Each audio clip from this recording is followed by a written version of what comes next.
Apocalipse 2, 20.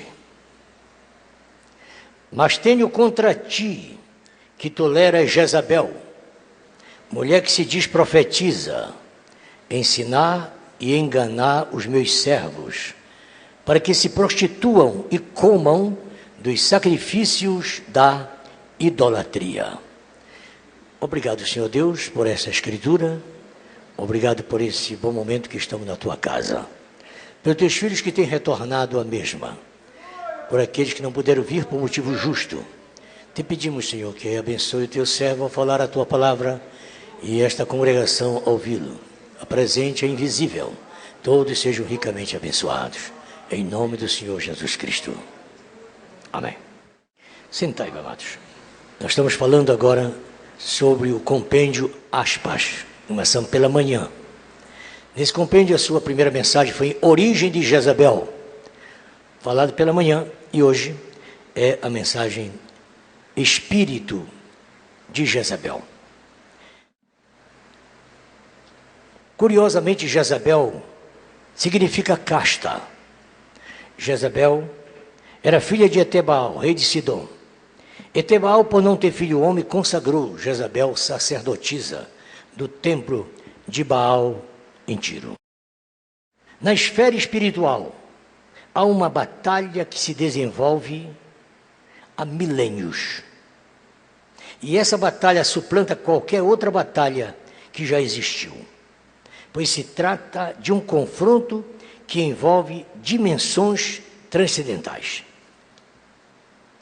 No capítulo 6, verso 12 de Efésios, diz o seguinte: porque não temos que lutar contra a carne e contra o sangue, e sim contra os principados, contra as potestades, contra os príncipes das trevas deste século, contra as hostes espirituais da maldade nos lugares celestiais. É luta espiritual.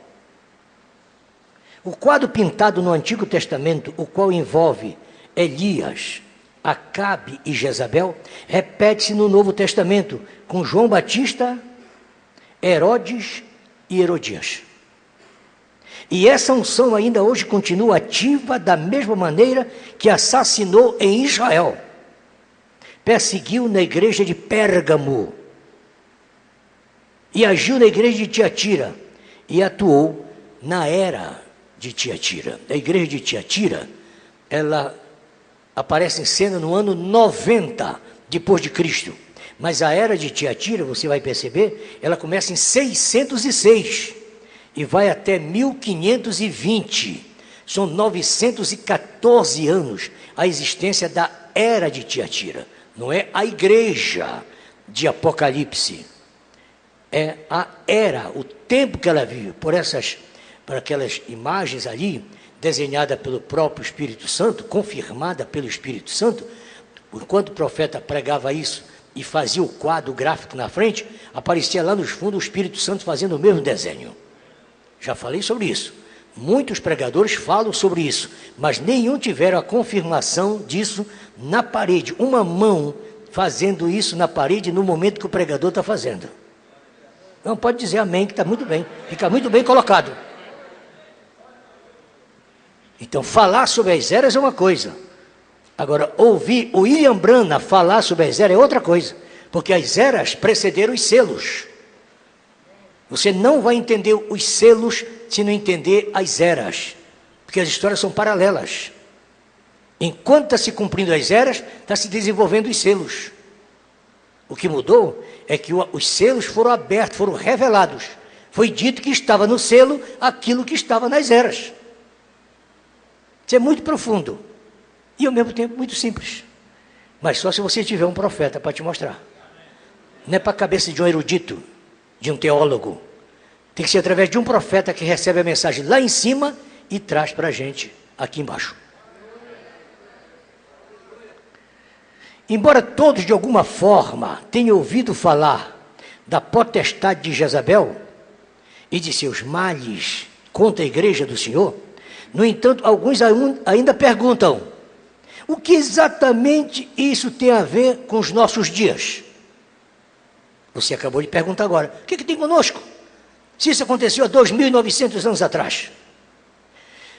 O que exatamente isso tem a ver com nossos dias?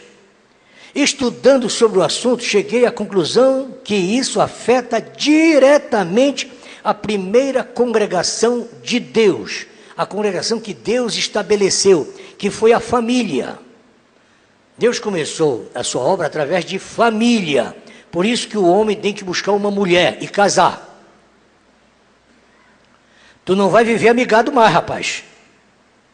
Ou tu casa ou deixa essa mulher. Ou tu casa ou deixa esse homem. Deus não gosta de homem vivendo com uma mulher que não é dele. O anjo veio e disse para José, ele veio lá do céu, chegou e disse, José, eu vim te dizer que Maria, esta Maria que está aqui, que está todo mundo falando mal dela, ela é tua mulher. Eu tenho certeza que todo homem gostaria de ouvir isso. Vai casar, acerta isso.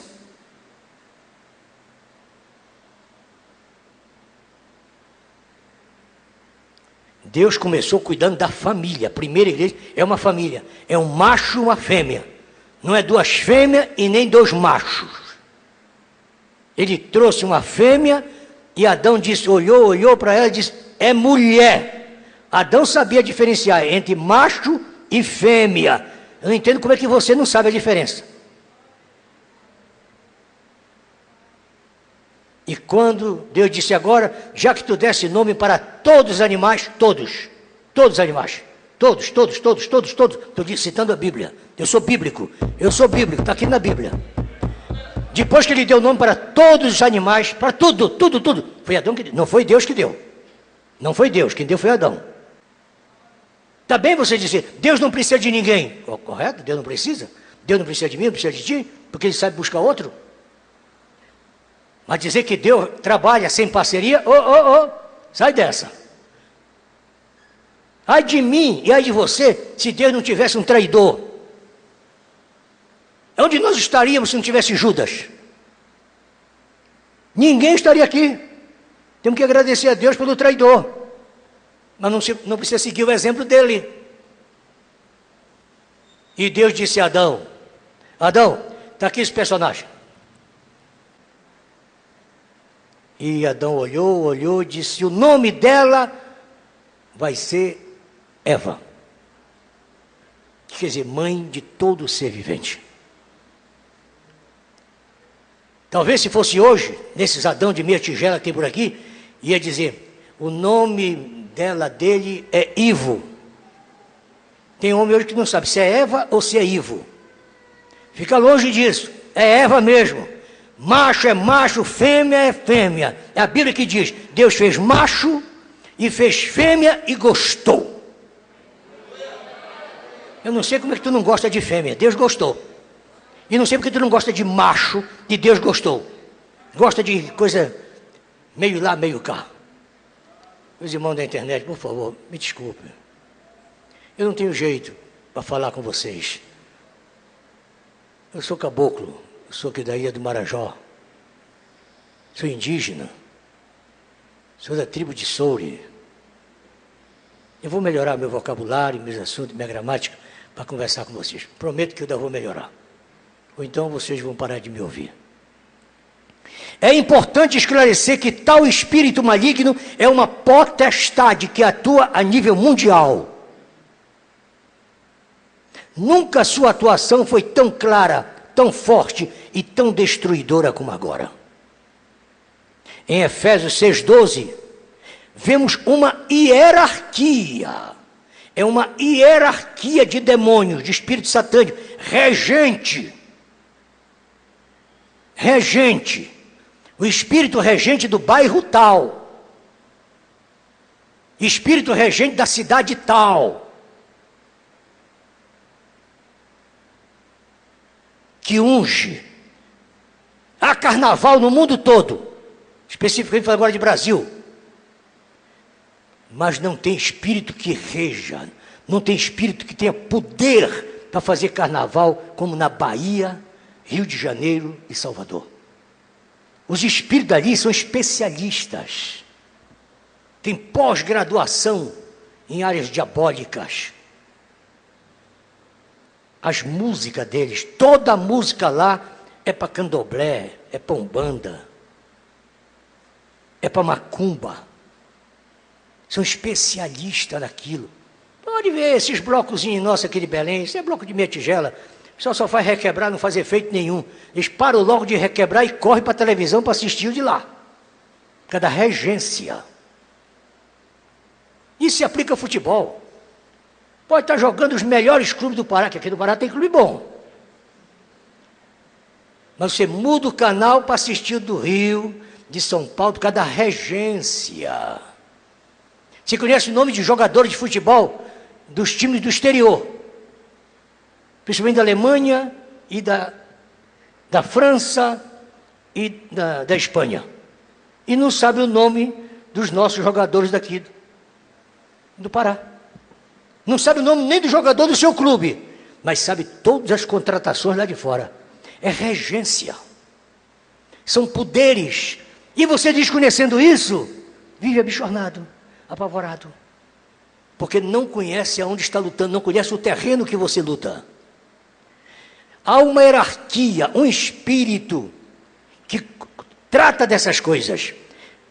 Um estudo das palavras gregas sobre o assunto esclarece que principados, quer dizer, arche, governam nações. O espírito do principado. Potestade, exorcia, governam sistemas. São dominadores. E os dominadores em si, chamado de cosmocrotos, eles atuam em indivíduos. Espírito que atua diretamente em indivíduos. E também tem as hortes espirituais.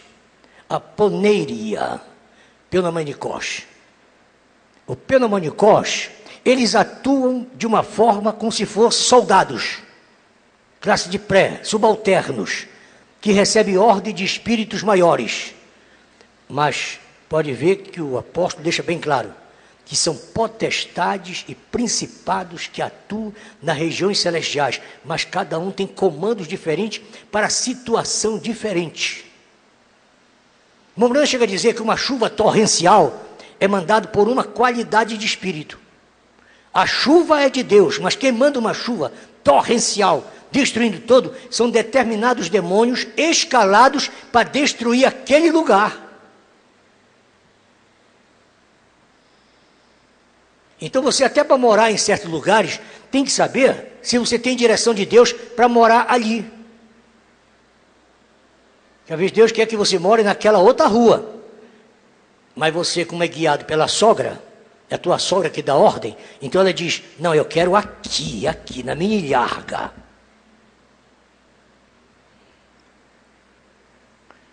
Para esse confronto, o Senhor Jesus comissionou sua igreja.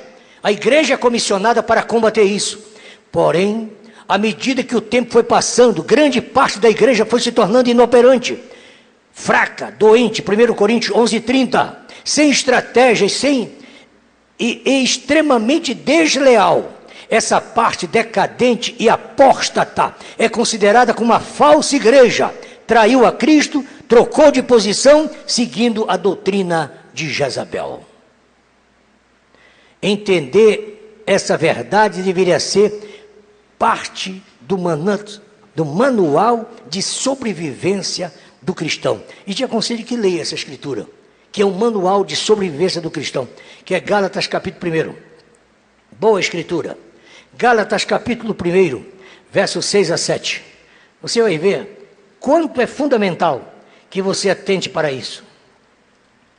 Diz o apóstolo, maravilho-me de que, tão depressa, passasses daquele que vos chamou a graça de Cristo para outro evangelho, o qual não é outro, mas há alguns que vos inquietam, verso 7, e querem transtornar o evangelho de Cristo. Mas, ainda que nós mesmos, ou um anjo do céu, vos anunciasse outro evangelho além do que já vos tenho anunciado, seja anátema. Como escapar desses espíritos? Só voltando ao Evangelho, só voltando à Escritura. Agora, será que tudo que vemos simplesmente acontece e acontece no mundo é por uma casualidade? Não há um sentido em todas essas coisas? Analise comigo duas coisinhas. Primeiro, a Bíblia diz que Deus fez tudo a partir do poder de sua palavra. Portanto, dizendo Deus, as coisas aconteceram. Romanos capítulo 4, 17.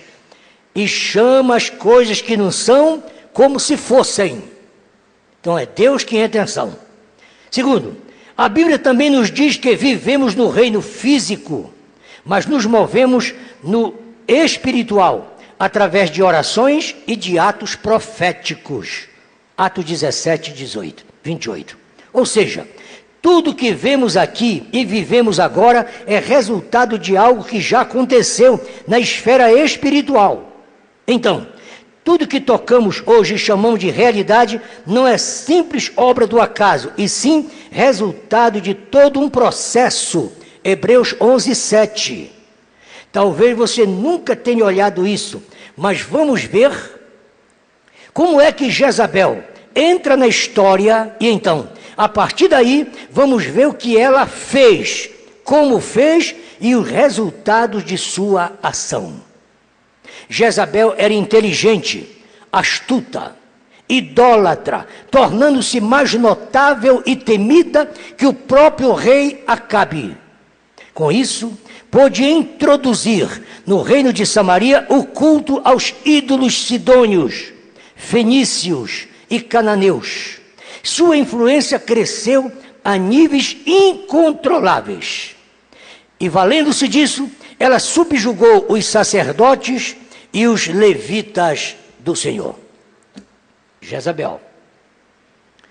Tão fanática era a rainha que em volta de sua mesa reunia 450 profetas de Baal e 400 profetas de Azerá.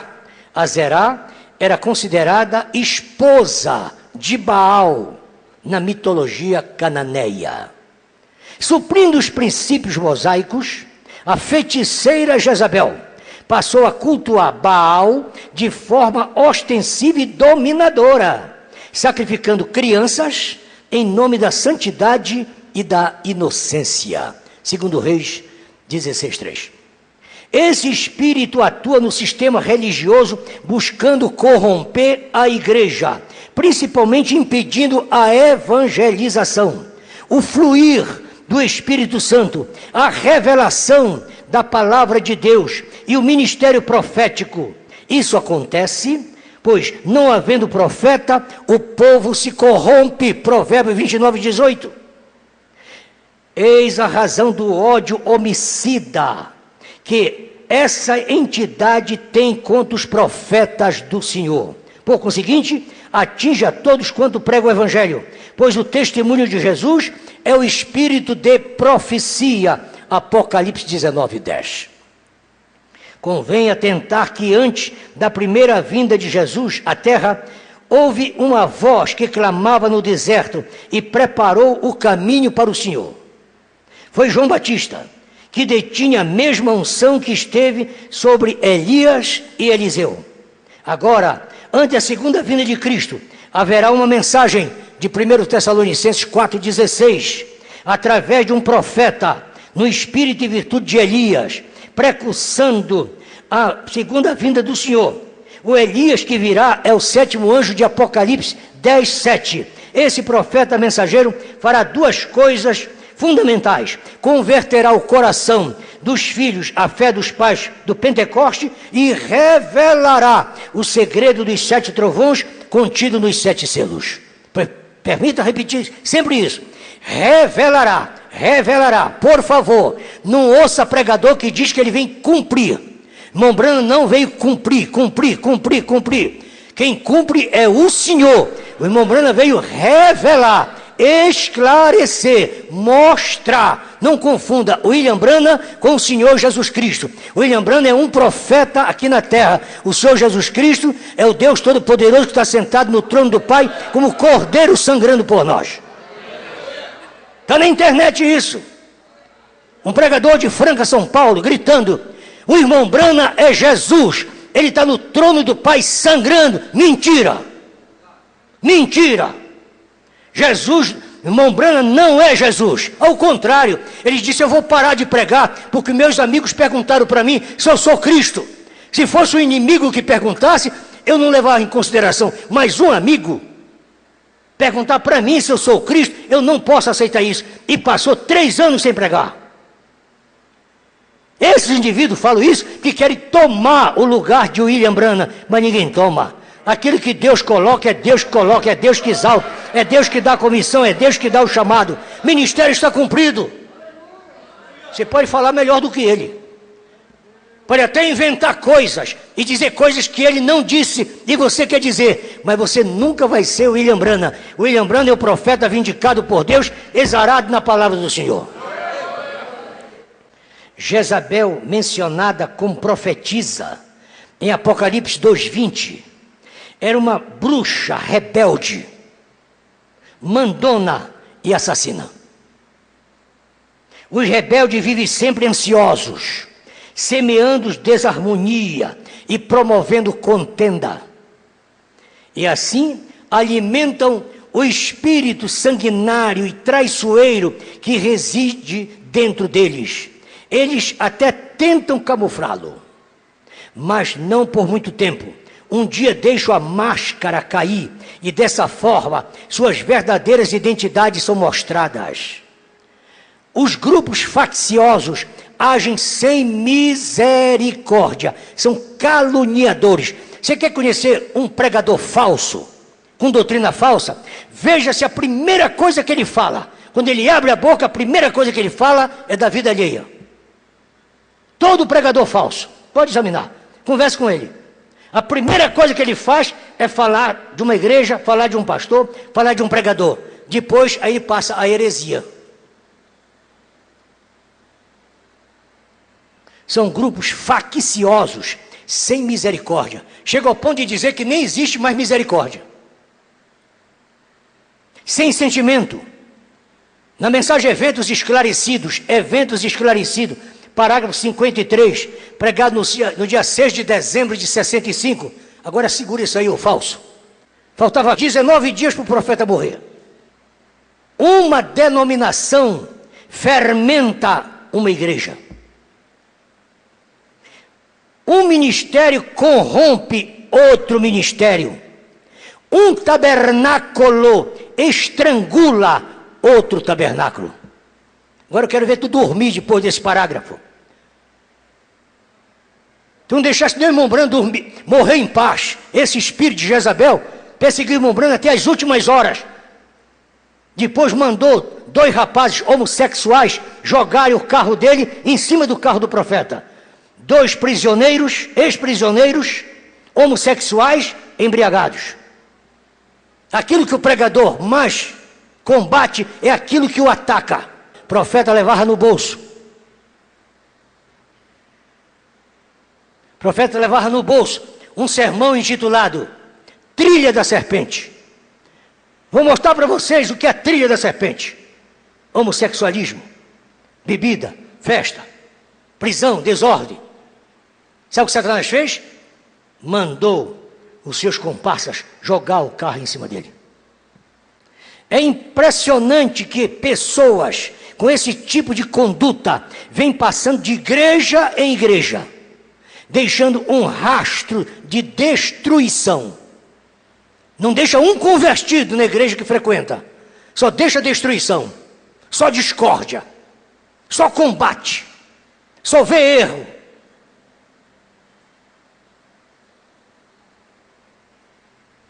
Na mensagem A Divindade Explicada, parágrafo 103. Esse espírito anticristo se torna tão cruel a cada dia. E o profeta diz: eu preferiria estar errado na minha doutrina e correto em meu coração. Quando eu te encontrar com alguém que vive passando a mensagem no teu nariz, está aqui na mensagem, olha, mais uma mensagem, está aqui mais uma mensagem, verifica o espírito que está nele. Só tem parágrafo para a vida dos outros. Ele não tem um parágrafo para a vida dele. Esse é para minha filha, para o meu filho, para o meu sobrinho, para o meu sogro, para minha sogra. Só tem parágrafo para os outros, não tem para ele. Desconfia de indivíduo que só vive com a mensagem na mão. Tu tem que estar com a mensagem no teu coração. Eu entesourei a tua palavra no meu coração, para não pecar contra ti. Andar com um livro na mão, isso é só distúrbio. A letra mata, mas o espírito vivifica. Eu preferiria estar errado em minha doutrina, mas correto em meu coração, do que estar certo em minha doutrina e errado no meu coração. Eu estou na doutrina certa, eu sou fiel a isso, eu sou fiel àquilo. Não quero companheirismo contigo. Isso é espírito do diabo. Jesus vivia certo na sua doutrina, mas não tinha dificuldade de comer com pecadores e beber com fraudulentos. Jesus conseguia isso. Paulo diz: eu me fiz de fraco para os fracos. Agora você não. Você só sabe se fazer de forte. Isso não é caráter de quem possui o Espírito de Cristo, e sim atitude de filhos de Belial. Te aconselho não dormir hoje, para te perder o sono. Lê na tua casa Provérbios capítulo 6, meia dúzia. Provérbio meia dúzia, 12 a 19. Sabe o que é um filho de Belial? A rebeldia de Jezabel foi denunciada por Jesus na igreja de Tiatira no ano 90. Porém, essa rebelde profetisa não se arrependeu de sua idolatria, feitiçaria e prostituição. Posteriormente, na era de Tiatira, ela aparece de novo. Os filhos de Deus enfrentaram 914 anos de trevas. Consequentemente, 60 milhões deles foram mortos. Estivemos na Capela dos Ossos, em Évora, em Portugal. Uma capela de 300 metros quadrados, pouco menor do que essa casa, toda revestida com 1.100.000 ossos de cristãos e judeus novos. Cristãos novos e judeus. Tudo morto por Tiatira. Toda pessoa que diz que existe só um só Deus, tinha que ser executado. Só podia viver quem cresce na Trindade, que são 3 deuses na divindade, o que é falso. Não tem na Bíblia. Foi inventado no ano 300, na era de Pérgamo. A Bíblia diz que só existe um Deus todo-poderoso. Não existe 3 deuses. Só existe um Deus que se manifestou como Pai, na terra o mesmo Deus como Filho, e hoje o mesmo Deus como Espírito Santo. Pai, Filho e Espírito Santo é um só Deus. É uma trindade de atributos. É uma trindade de atuação. Mas são tudo isso em uma só pessoa. Por isso, dos lábios sacrossantos de Jesus, saíram essas palavras: eu e o Pai somos um, porque só existe um Deus. A pessoa influenciada pelo espírito de Acabe tem por característica a insensatez, a leviandade e a imaturidade, temendo mais aos homens do que a Deus. Para esta pessoa, vale tudo para manter a aparência, adora ser lisonjeada e não sabe exercer a autoridade outorgada pelo Senhor. É macho, é do sexo masculino, mas age como fêmea dentro de casa. Isso é uma torpeza. Tu é contra Deus. E Jezabel se aproveita disso, pois é uma pessoa dominadora, autoritária. Ao contrário de Acabe, que é uma pessoa manipuladora, passiva. Isto é, manipula através da autopiedade. Jezabel é uma manipuladora ativa. Ela mesmo arma o esquema e tem ousadia e controla os fantoches. Através da intimidação, da religiosidade e do culto. Eu sou mais espiritual. Eu sou mais dinâmica. Sou eu que tomo iniciativa. Sou eu que trabalho. Os meus filhos só acreditam em mim. Jezabel também busca títulos e posições, influencia diretamente qualquer liderança devido ao espaço que a própria liderança lhe confere, por ser insegura, por ser uma liderança carente. Jezabel, Herodias e a igreja levaram respectivamente Acabe, Herodes e Constantino na palma da mão. Faziam tudo o que eles queriam para ganhar poder. Faziam tudo o que eles desejavam para controlar tudo. Assim elas usavam a autoridade alheia para atingirem seus objetivos. Logo após Jezabel conseguir dominar o rei e manipular o poder do Estado, ela impôs a sua religião e matou os profetas e os sacerdotes do Senhor, como fez o rei Saul, o qual matou 85 sacerdotes. 1 Samuel 22, 18. Essa crise chegou a tal grau de perversidade que o profeta Elias pensou que só ele havia restado. Abra sua Bíblia, 1 Reis 19, 13. E sucedeu que, ouvindo a Elias, envolveu o seu rosto na sua capa, saiu para fora e pôs-se à entrada da caverna. Então veio a ele uma voz que dizia: que fazes aqui, Elias? 14. E ele disse: eu tenho sido extremo zeloso pelo Senhor Deus dos exércitos, porque os filhos de Israel deixaram a tua aliança, derrubaram os teus altares, mataram os teus profetas, a espada, e só eu fiquei, e busco a minha vida para me atirarem. E o Senhor lhe disse: vai, volta pelo caminho para o deserto de Damasco, e chegando lá, unge Azael, rei sobre a Síria. Também a Jeú, filho de Nissi, ungirás rei de Israel. E também a Eliseu, filho de Safate e de Abel-Meolá, ungirás profeta em teu lugar. E segue caminhando, Elias, eu e você também. Sigo caminhando pelo mundo sem parar. Venço muitas lutas e outras estou a disputar.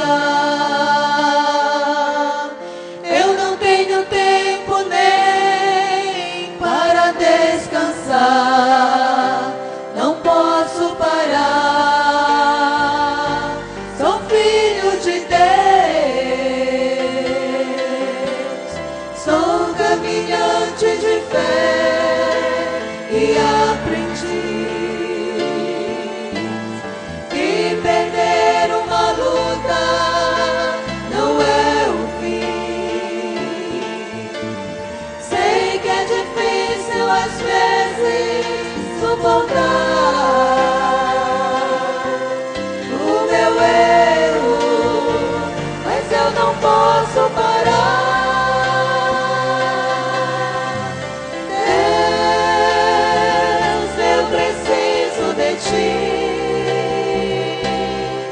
Dá-me forças pra continuar até o fim.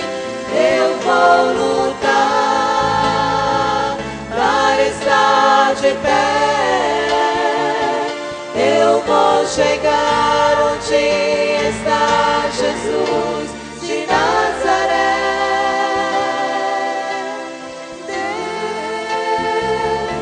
Preciso de ti.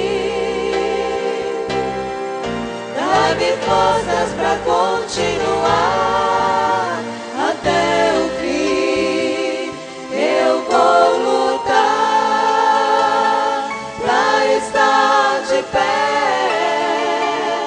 Eu vou chegar onde está Jesus de Nazaré. Mas se você, meu filho, desistir de mim, deixe